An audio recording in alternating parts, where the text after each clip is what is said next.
Today, we are diving deep into the neuroscience of motivation and urges. We're going to explore why you sometimes feel like you've completely lost your focus and then uncover a really powerful system to get your drive back, all based on how your brain is actually wired. We have all been there, right? You've got a big goal, a project you're excited about, or maybe just a book you really want to finish. But somehow your brain just gets pulled towards that endless scroll or some other easy distraction.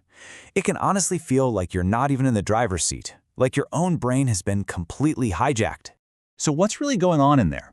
Well, to understand that hijacked feeling, we've got to look at a specific circuit in your brain, one that's often called the reward pathway. This thing is the absolute core of your brain's motivation system. Now, you've probably heard a ton about dopamine, and honestly, it often gets a pretty bad rap. But here's the thing. Dopamine isn't the enemy, not at all. It's a vital chemical messenger that evolved to motivate us toward things that help us survive.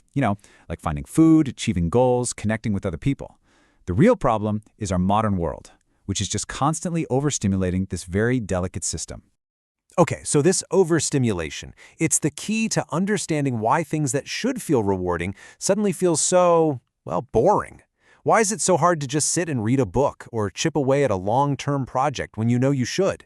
The answer is all about how our amazing brains adapt. The main culprit is something scientists call a supernormal stimulus.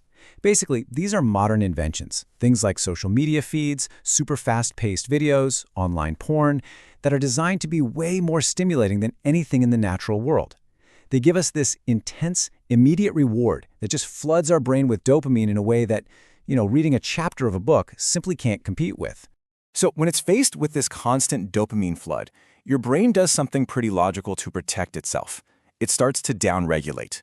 It literally reduces the number and the sensitivity of its dopamine receptors. Think of it like turning down the volume on speakers that are blasting way too loud. It's a defense mechanism, but it has this huge side effect. Now you need a much bigger hit of dopamine just to feel normal. And everyday rewards, they barely even register. And this right here, this is what that feels like. The very activities that used to give you a sense of satisfaction, reading, learning, even just hanging out with friends, they start to feel bland, unappealing. It's because your brain's baseline for what counts as interesting has been artificially jacked way up. Okay, so how do we fix this? How do we take back control? The answer isn't about having superhuman willpower. It's not about just trying harder. It's about putting a smarter system in place, one that tackles the problem at 3 totally different layers. This 3-layer system is a really brilliant framework. It's all about controlling your environment, resetting your biology, and retraining your mind. Now, managing your environment is absolutely key, but for today, we're going to focus on those 2 internal layers, your biology and your mind. Let's break down exactly how they work. We're going to start with the biological layer. This is all about giving your brain a chance to heal, to recalibrate its entire reward system back to its natural, healthy baseline. This is what people often call a dopamine detox, and the goal is actually pretty simple. You drastically cut back on your exposure to those supernormal stimuli for a set period of time. Now, I'm not going to lie, in the beginning, you'll probably feel pretty bored, maybe restless. That's a good sign. It means your brain is adjusting. But thanks to something called neuroplasticity, your brain will actually resensitize its dopamine receptors. And by the end of about 2 weeks, normal, everyday activities will start to feel engaging and rewarding again. It really works. Another game-changing biological tool is exercise. And it's not just about your physical health. Exercise literally burns off that nervous energy that so often fuels our urges. It also gives you a natural dose of feel-good chemicals, and this is crucial. It strengthens your prefrontal cortex. That's the part of your brain that's like the CEO, responsible for long-term planning and self-control. So you're not just working out, you're literally building neural willpower. Okay, so with our biology starting to rebalance, we can now move to that 3rd layer, the mind. This is all about understanding how an urge actually works and learning some practical skills to manage it so it doesn't control you anymore. Now, this is so important, so I want you to really hear this. An urge is not a command. It is a temporary wave of neural energy that lasts on average just 5 to 20 minutes. It has a beginning, a peak, and an end. If you can just learn to ride out that wave without acting, it will pass all on its own. Our biggest mistake is that we engage with the urge. We either try to fight it, which just gives it more power, or we fantasize about giving in, which just keeps that dopamine cycle spinning. The real solution is to just step back, observe the feeling without judging it, and interrupt that automatic pattern. So how do you do that? Here are some proven techniques you can use. We can call them loop interrupters.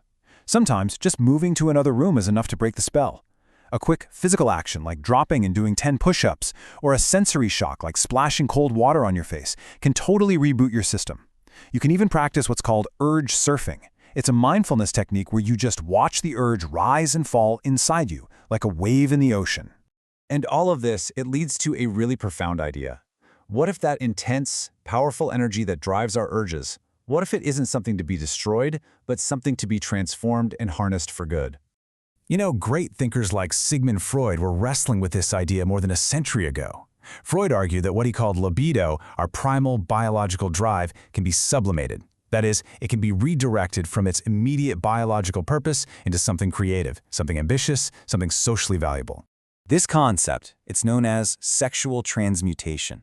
It sounds kind of fancy, but it suggests that the very same raw energy that fuels our strongest, most primal urges is also the raw fuel for our greatest achievements.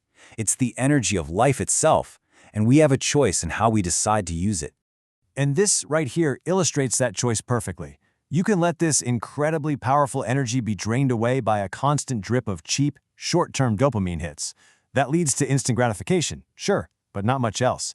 Or you can learn to channel that exact same energy towards building something meaningful, earning a deeper, more sustainable sense of achievement and fulfillment.